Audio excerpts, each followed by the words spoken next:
नमस्कार विद्यार्थी मित्रांनो, दीप अकॅडमीमध्ये आपल्या सर्वांचं स्वागत आहे. आपल्या चॅनलवरील नवनवीन व्हिडिओज बघण्यासाठी आपल्या चॅनलला सबस्क्राईब करा. आज आपण जॉमेट्री हा सब्जेक्ट सुरू करणार आहोत. त्यामधील फर्स्ट चॅप्टर आपल्याला आज बघायचा आहे सिमिलॅरिटी. यापूर्वी मागच्या स्टँडर्डमध्ये आपण रेशो म्हणजे काय ते बघितलेलं आहे, त्यानंतर प्रपोर्शन म्हणजे काय ते देखील बघितलेलं आहे. आता यामध्ये आपल्याला बघायचं आहे, ट्रायंगल दिलेले आहेत, त्यांचा आपल्याला एरिया फाइंड करायचा आहे आणि त्या एरियाचा आपल्याला रेशो काढायचा आहे. मग त्यापूर्वी आपण बघूयात पहिले ट्रायंगलच्या एरियाचा फॉर्म्युला काय आहे. मग एरिया ऑफ ट्रायंगल आपल्याला माहिती आहे. बघा, एरिया ऑफ ट्रायंगल त्याचा फॉर्म्युला आपण याच्या आधी बघितलेला आहे, half into base into height.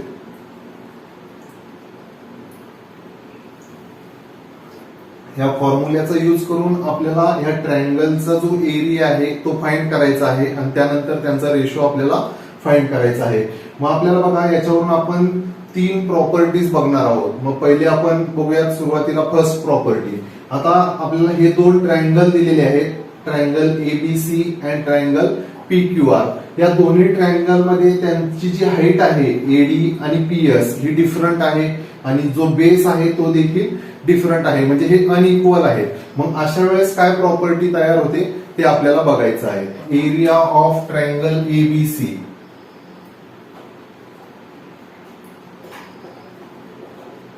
Upon area of triangle P Q R. आपण ह्या 2 ट्रायंगलचा जो एरिया आहे त्यांचा रेशो घेऊयात. मग बघा, आपल्याला एबीसी या ट्रायंगल मध्ये हा एरिया त्याचा माहिती आहे, half into base into height. तो आपण लिहून घेऊयात, half into base into height. त्यानंतर सेकंड ट्रायंगलचा जो एरिया आहे त्याचा देखील आपण फॉर्म्युला लिहून घेऊयात, half into base into height. मग यामध्ये बघा, हाफ हाफ कॅन्सल होणार आहे, फक्त बेस इंटू हाईट शिल्लक राहणार आहे. मग या एबीसी ट्रायंगल साठी बेस आणि हाईट काय आहे ते बघूयात. आता एबीसी ट्रायंगल मध्ये बीसी हा बेस आहे आणि एडी ही हाईट आहे. मग बघा, बेस काय आहे बीसी मल्टिप्लाय बाय हाईट काय आहे एडी अपॉन ट्रायंगल पीक्यूआर साठी बेस काय आहे बघा, क्यूआर हा बेस आहे म्हणून आपण क्यूआर घेऊयात मल्टिप्लाय बाय हाईट काय आहे पीएस ही हाईट आहे. मग हा जो बी फर्स्ट ट्रायंगल मध्ये बीसी हा बेस दिलेला आहे, तर यालाच आपण बेसला B1 कन्सिडर करूयात, मल्टिप्लाय बाय ही जी हाईट आहे त्याला H1 कन्सिडर करूयात. आणि सेकंड ट्रायंगल मध्ये जी क्यूआर हा जो बेस आहे त्याला आपण B2 कन्सिडर करूयात आणि पीएस ही जी हाईट आहे त्याला हाईट आहे म्हणून H2 कन्सिडर करूयात. म्हणजे आपल्याला बघा, याच्यावरून काय लक्षात येते, ह्या ज्या 2 ट्रायंगलचा आपण जर एरिया काढला आणि त्याचा जर रेशो फाइंड केला तर तो आपल्याला बेस आणि हाईट यांचा प्रोडक्ट मिळतोय आणि त्यांचा आपल्याला रेशो मिळतोय. मग याचं जे स्टेटमेंट आहे ते कसं लिहिणार आहोत आपण बघा. आता the ratio of areas of 2 triangles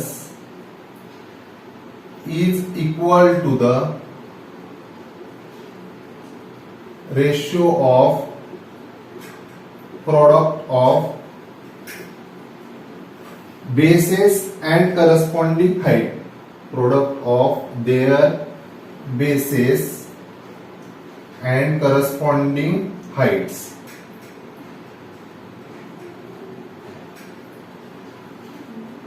आपल्या काय लक्षात येते बघा, जर 2 ट्रायंगल दिलेले असतील, त्यांचा बेस आणि हाईट जर अनइक्वल असेल तर आपल्याला एरियाचा जो रेशो आहे तो बेस आणि हाईटच्या प्रोडक्टच्या रेशो मध्ये आपल्याला मिळतो.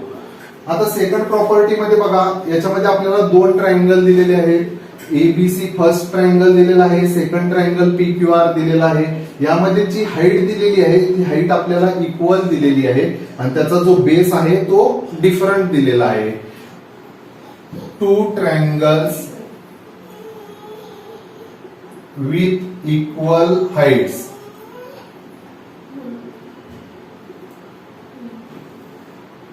त्याचं आपल्याला स्टेटमेंट बघायचं आहे. आता आपण ह्या 2 ट्रायंगलच्या एरियाचा रेशो घेऊयात परत. मग बघा, area of triangle ABC upon area of triangle PQR. आता याचा जो आपण एरिया घेतलेला होता तो काय आहे, half into base into height. त्यानंतर ह्या ट्रायंगल साठी एरिया काय येणार आहे, half into base into height. मग बघा हाफ हाफ कॅन्सल होणार आहे. आता याच्यामध्ये बेस, पहिल्या ट्रायंगल मध्ये बेस काय आहे, BC मल्टिप्लाय बाय हाईट काय आहे, H. त्यानंतर सेकंड ट्रायंगल PQR मध्ये बघा बेस काय आहे, QR मल्टिप्लाय बाय त्याची हाईट काय आहे, H. या दोन्ही ट्रायंगल मध्ये हाईट जी आहे ती इक्वल आहे म्हणून आपण H घेतलेली आहे. म्हणजे ही जी हाईट आहे ती कॅन्सल होणार आहे आणि आपल्याला काय मिळणार आहे बघा, BC अपॉन QR. आणि BC अपॉन QR म्हणजे तो बेस आहे, म्हणजे BC ला आपण बेस आहे म्हणून B1 लिहूया आणि हा QR सेकंड ट्रायंगलचा बेस आहे म्हणून याला B2 घेऊयात. म्हणजेच बघा, जर आपल्याला दोन ट्रायंगलची हाईट जर इक्वल दिलेली असेल तर त्यांचा जो एरियाचा रेशो आहे बेसच्या रेशोच्या स्वरूपात आपल्याला मिळतो. मग आपल्याला याचं स्टेटमेंट कसं लिहायचं आहे बघा, the ratio of areas of two triangles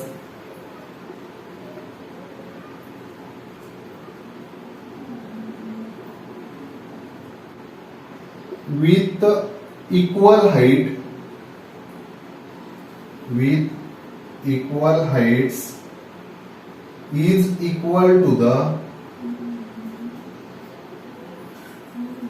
ratio of corresponding bases.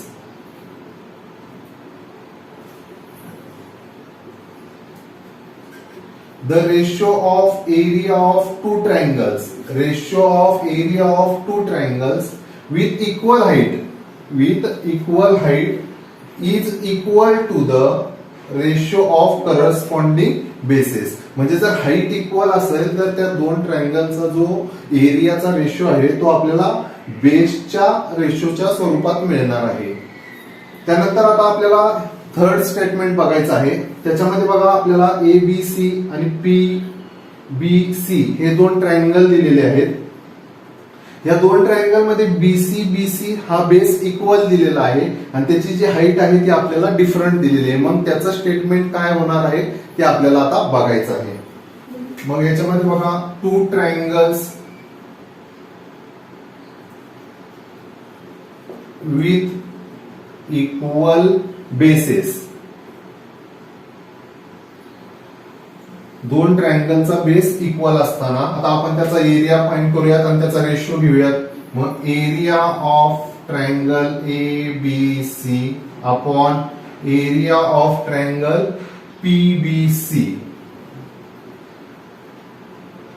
मग हा काय मिळणार आहे, half into base into height. आणि या सेकंड ट्रायंगलचा जो एरिया आहे तो काय मिळणार आहे, half into base into height. मग हाफ कॅन्सल होणार आहे. मग बेस आणि हाईट काय आहे बघा, आता ट्रायंगल ABC साठी बेस काय आहे, base BC multiply by height काय आहे ABC साठी H1.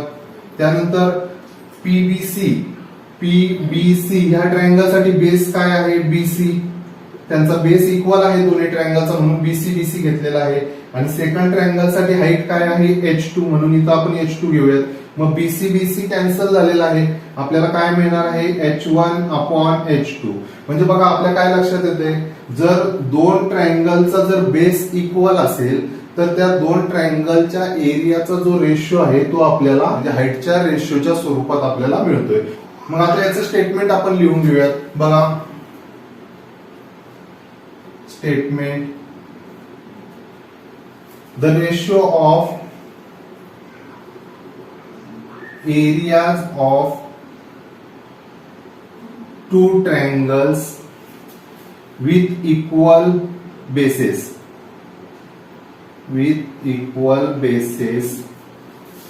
is equal to the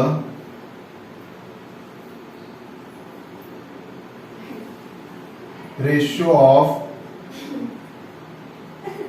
corresponding heights. म्हणजे बघा, the ratio of area of two triangle with equal bases, with equal bases, दोन्ही ट्रायंगलचा बेस इक्वल आहे, is equal to the ratio of corresponding heights, हाईटच्या corresponding हाईटच्या ratio मध्ये आपल्याला त्या दोन ट्रायंगलचा एरियाचा रेशो मिळतो. मग आपल्याला आता ह्या तीन ज्या स्टेटमेंट आपण बघितलेले आहेत, ह्या तीन प्रॉपर्टीज ज्या बघितलेल्या आहेत, ह्या तीन प्रॉपर्टीजवर आपला प्रॅक्टिस सेट 1.1 डिपेंड आहे. तो प्रॅक्टिस सेट आपण बघणार आहोत.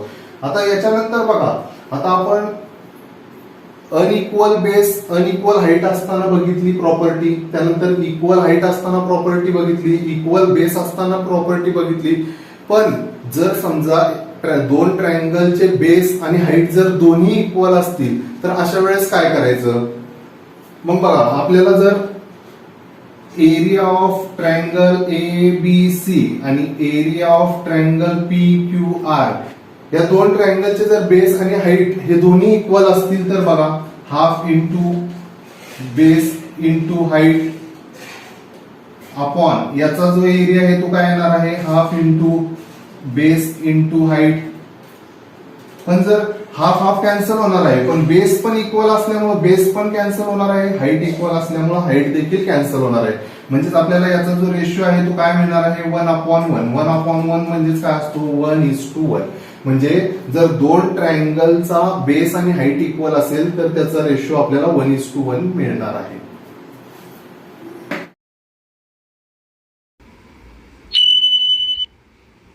आता आपण प्रॅक्टिस सेट 1.1 बघणार आहोत. त्यामधील क्वेश्चन नंबर फर्स्ट बघा, base of a triangle is 9, height is 5.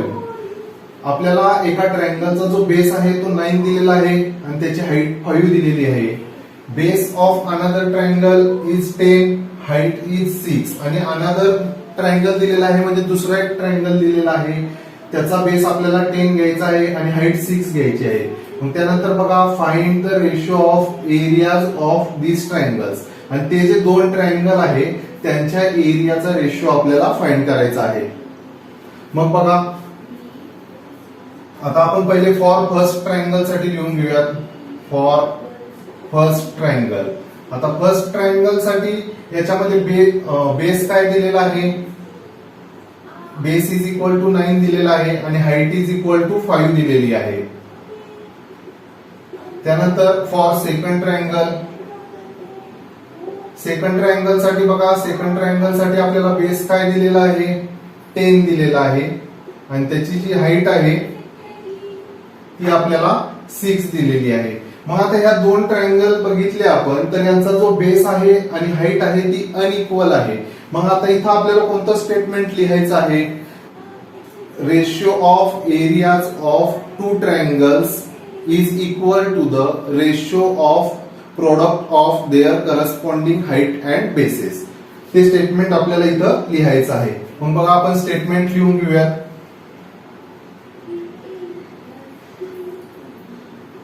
The ratio of areas of two triangles is equal to the ratio of product of their bases and corresponding heights.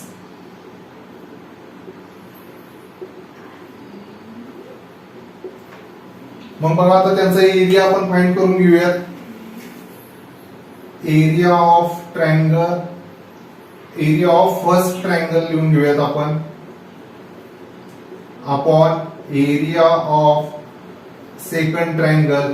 मग area of first triangle काय येणार आहे, त्यांचा प्रोडक्टच्या याच्यामध्ये येणार आहे काय, product of bases and corresponding height. म्हणजे base multiply by height upon base multiply by height. मग बघा, फर्स्ट ट्रायंगल साठी बेस काय दिलेला आहे, 9 मल्टिप्लाय बाय हाईट दिलेली आहे 5 अपॉन सेकंड ट्रायंगल साठी बेस काय दिलेला आहे, 10 मल्टिप्लाय बाय हाईट किती दिलेली आहे, 6. याला सॉल्व्ह करून घेऊयात. याला आपण आता रिड्यूस करून घेऊयात. बघा, 5 1 जा 5, 5 2 जा 10, याला 3 ने डिवाइड करूयात. 3 2 जा 6, 3 3 जा 9. मग इथं किती येणार आहे, 3 1 जा 3 आणि 2 2 जा 4 म्हणजेच आपल्याला इथं किती मिळालेलं आहे 3:4 म्हणजेच area of first triangle upon area of second triangle यांचा जो रेशो आहे तो आपल्याला 3:4 मिळालेला आहे. आता आपण सेकंड नंबरचा क्वेश्चन बघूयात. यामध्ये बघा आपल्याला बीसी परपेंडिक्युलर एबी दिलेला आहे. बीसी हा एबी ला परपेंडिक्युलर आहे. त्यानंतर एडी परपेंडिक्युलर एबी दिलेला आहे. एडी हा एबी ला परपेंडिक्युलर दिलेला आहे. बीसी ची लेंथ 4 दिलेली आहे. म्हणजे बघा ही बीसी 4 दिलेली आहे आणि एडी ची जी लेंथ आहे ती 8 दिलेली आहे. आणि आपल्याला ट्रायंगल एबीसी आणि ट्रायंगल एडीबी चा जो एरियाचा रेशो आहे तो फाइंड करायला सांगितलेला आहे. मग आता बघा या दोन ट्रायंगल मध्ये जर आपण बघितलं ट्रायंगल एबीसी आणि ट्रायंगल एडीबी या दोन ट्रायंगल मध्ये आपल्याला त्यांचा जो बेस एबी आहे तो आपल्याला इक्वल दिसत आहे. मग बघा in triangle ABC and triangle ADB with equal basis म्हणजे या दोन्ही ट्रायंगलचा बेस काय आहे इक्वल आहे आणि तो काय आहे base is equal to A B आहे. मग आता बेस इक्वल असल्यामुळे आपण कोणतं स्टेटमेंट लिहिणार आहोत बघा the ratio of areas of two triangles with equal basis is equal to the ratio of corresponding heights.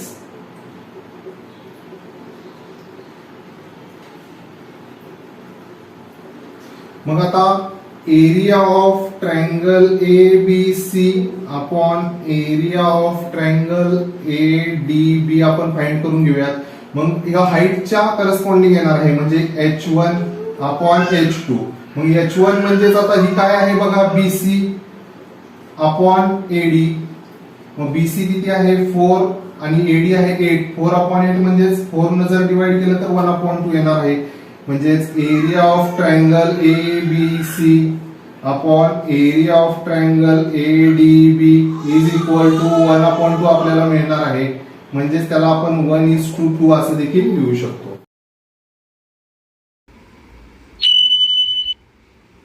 आता आपण क्वेश्चन नंबर 3 बघणार आहोत. याच्यामध्ये बघा PS परपेंडिक्युलर RQ. ही जी PS आहे ती RQ ला परपेंडिक्युलर दिलेली आहे. त्यानंतर QT परपेंडिक्युलर PR. QT जी सेगमेंट आहे ती PR ला परपेंडिक्युलर दिलेली आहे. आपल्याला RQ PS आणि PR ची लेंथ दिलेली आहे. बघा RQ 6 दिलेला आहे, PS 6 दिलेला आहे आणि PR आपल्याला 12 दिलेला आहे आणि QT ची लेंथ आपल्याला फाइंड करायची आहे. मग आता बघा याच्यामध्ये आपण कोणता ट्रायंगल घेणार आहोत. जर समजा आपण PSR हा जर ट्रायंगल घेतला तर त्याच्यामध्ये आपल्याला RS हा बेस पाहिजे आणि RS ची लेंथ आपल्याला माहिती नाही. मग त्यामुळे आपल्याला PQR हा ट्रायंगल घ्यायचा आहे. मग बघा इन ट्रायंगल PQR. आता PQR ट्रायंगल मध्ये आपण बेस काय घेणार आहोत बघा. सुरुवातीला आपण बेस RQ घेऊयात आणि त्याची जी हाईट आहे ती आपण हाईट PS घेऊयात. त्यानंतर पुन्हा आपल्याला तोच ट्रायंगल घ्यायचा आहे आणि बेस आणि हाईट आपल्याला चेंज करायची आहे. मग बघा परत इन ट्रायंगल PQR त्याच्यामध्ये आता आपल्याला बेस घ्यायचा आहे PR आणि त्याची जी हाईट आहे ती हाईट घ्यायची आहे QT. आता आपण ह्या बेस आणि हाईट अशा का घेतलेल्या आहेत तर आपल्याला ज्या लेंथ दिलेल्या आहेत आणि QT फाइंड करायला सांगितलेला आहे त्यावरून आपण तो PQR ट्रायंगल घेतलेला आहे आणि त्याच्या बेस आणि हाईट घेतलेली आहे. बघा इथं ट्रायंगल PQR ट्रायंगल एकच आहे, त्यांचा एरिया देखील सेम असणार आहे म्हणजे त्यांचा एरिया देखील इक्वल असणार आहे. म्हणजेच area of triangle PQR is equal to area of triangle PQR. मग ह्या ट्रायंगलचा एरिया काय येणार आहे base multiply by height is equal to base multiply by height. मग आता ह्या ट्रायंगल साठी बेस आणि हाईट काय घ्यायची आपल्याला RQ आणि PS आणि ह्या ट्रायंगल साठी बेस PR घ्यायचा आहे आणि हाईट QT घ्यायची आहे. मग बघा इथं बेस घेणार आहोत आपण RQ मल्टिप्लाय बाय हाईट आहे PS is equal to base आहे PR मल्टिप्लाय बाय हाईट आहे QT. याच्यामध्ये आपण व्हॅल्यू पुट करूयात. RQ बघा किती दिलेला आहे 6 मल्टिप्लाय बाय PS 6 दिलेला आहे. PR आपल्याला 12 दिलेला आहे. QT फाइंड करायचा आहे. मग बघा 6 जा 36 अपॉन हा 12 इकडे डिव्हिजन मध्ये येणार आहे इज इक्वल टू QT. जर 36 ला 12 ने जर आपण डिवाइड केलं तर आपल्याला QT ची व्हॅल्यू 3 मिळणार आहे. अशा पद्धतीने हा प्रॉब्लेम तुम्हाला सॉल्व्ह करायचा आहे. आता आपण क्वेश्चन नंबर 4 बघणार आहोत. यामध्ये बघा आपल्याला AP परपेंडिक्युलर BC दिलेला आहे. AP आपला BC ला परपेंडिक्युलर आहे असं सांगितलेलं आहे. AD parallel BC, AD line BC लाईनला पॅरलल आहे असं सांगितलेलं आहे आणि आपल्याला ABC आणि BCD या दोन ट्रायंगलचा एरिया फाइंड करायला सांगितलेला आहे आणि त्या एरियाचा रेशो देखील आपल्याला फाइंड करायचा आहे. मग बघा आता हा जो ट्रायंगल दिलेला आहे ABC तो बघा कोणता आहे ABC आणि सेकंड ट्रायंगल आहे BCD. हे दोन ट्रायंगल जर आपण या डायग्राम मध्ये बघितले तर आपल्याला BC त्याचा जो बेस आहे तो इक्वल दिसतोय आणि हे दोन ट्रायंगल जे आहेत तो AD आणि BC ह्या पॅरलल लाईनच्या मध्ये आहेत.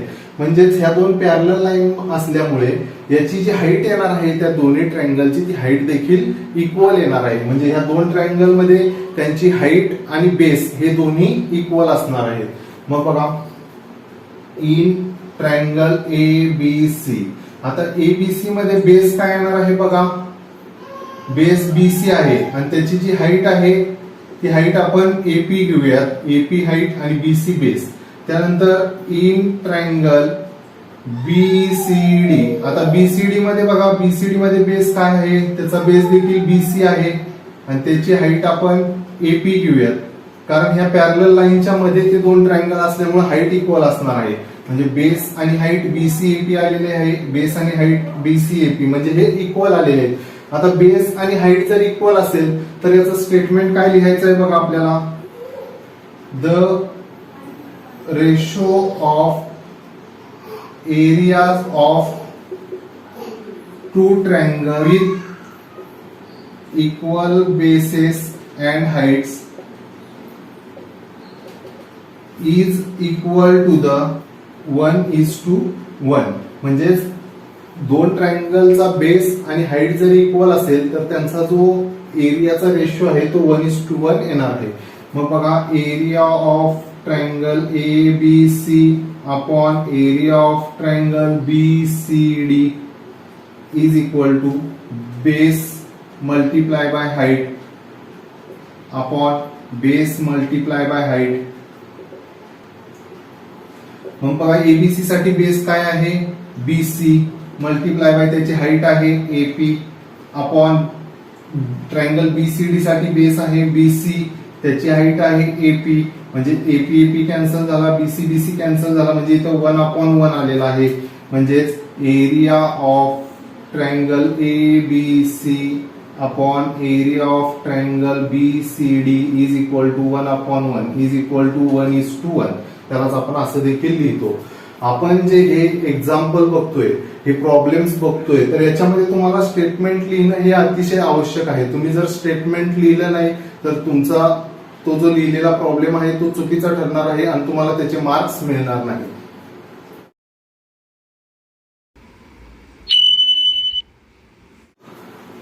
क्वेश्चन नंबर 5 बघा. याच्यामध्ये काय दिलेलं आहे आपल्याला एक डायग्राम दिलेली आहे आणि आपल्याला हे 4 क्वेश्चन फाइंड करायला सांगितलेले आहेत.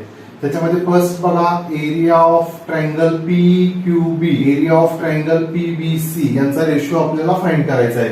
मग ट्रायंगल PQB कुठं आहे बघा PQB आणि ट्रायंगल PBC हे दोन ट्रायंगल जर आपण बघितले तर त्याच्यामध्ये ती जी हाईट PQ आहे ती आपल्याला इक्वल दिसत आहे. Area of triangle PQB upon area of triangle PBC. ह्या दोन ट्रायंगल मध्ये बघा आपल्याला जी PQ हाईट आहे ती इक्वल दिसत आहे आणि त्यांचा जो बेस आहे तो अनइक्वल आहे. मग त्याच्यासाठी आपण पहिले स्टेटमेंट काय लिहिणार आहोत the ratio of areas of two triangles with equal heights is equal to the ratio of corresponding bases. या दोन ट्रायंगलच्या जो एरियाचा रेशो आहे तो बेसेसच्या रेशोच्या प्रमाणात येणार आहे. मग बघा, area of triangle P Q B upon area of triangle P B C is equal to B1 upon B2. मग याच्यामध्ये B1 B2 बघा, मग PQB ट्रायंगल मध्ये याचा जो बेस आहे तो काय येणार आहे BQ अपॉन ट्रायंगल PBC मध्ये जो बेस आहे तो BC येणार आहे. म्हणजे हे आपला आन्सर मिळणार आहे आपल्याला. त्यानंतर आपण सेकंड नंबर बघूया. सेकंड नंबर आपल्याला काय दिलेला आहे बघा, area of triangle PBC upon area of triangle ABC. PBC जर बघितला, ट्रायंगल PBC आणि ट्रायंगल ABC याच्यामध्ये बेस BC हा आपल्याला इक्वल दिसतोय. Base BC is equal. आपल्याला बेस BC काय दिसतोय, इक्वल दिसतोय. मग बेस इक्वल आहे, मग त्याचं स्टेटमेंट काय लिहिणार आहोत बघा आपण, the ratio of areas of two triangles with equal bases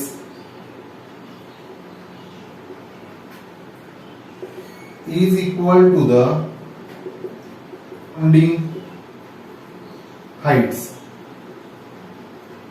मग याचा रेशो काय येणार आहे बघा, area of triangle PBC upon area of triangle ABC is equal to H1 upon H2. मग PBC मध्ये हाईट काय आहे बघा, PQ अपॉन ABC ची हाईट काय आहे AD. मग त्याचा रेशो आपल्याला PQ अपॉन AD हा मिळणार आहे. त्यानंतर बघा, आता आपण थर्ड नंबरचा रेशो फाइंड करूया. थर्ड नंबर मध्ये काय दिलेलं आहे बघा, area of triangle ABC upon area of triangle ADC. आता याच्यामध्ये बघा, ट्रायंगल ABC आणि ट्रायंगल ADC यामध्ये AD हाईट आपल्याला इक्वल दिसत आहे. म्हणजेच हाईट AD इज इक्वल. मग हाईट इक्वल आहे, मग त्याचं स्टेटमेंट काय लिहिणार आहोत आपण बघा. स्टेटमेंट लिहून घेऊयात. The ratio of areas of two triangles with equal height is equal to the ratio of corresponding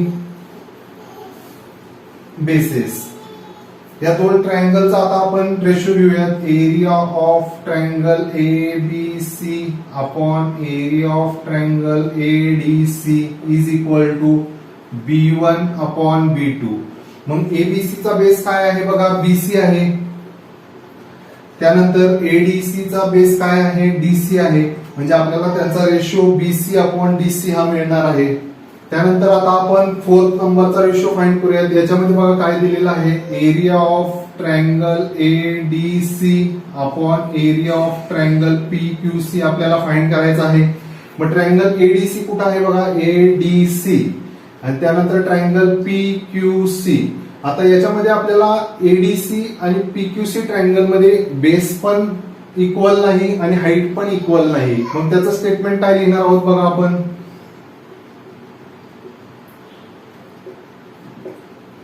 the ratio of areas of two triangles is equal to the ratio of product of their bases and corresponding heights.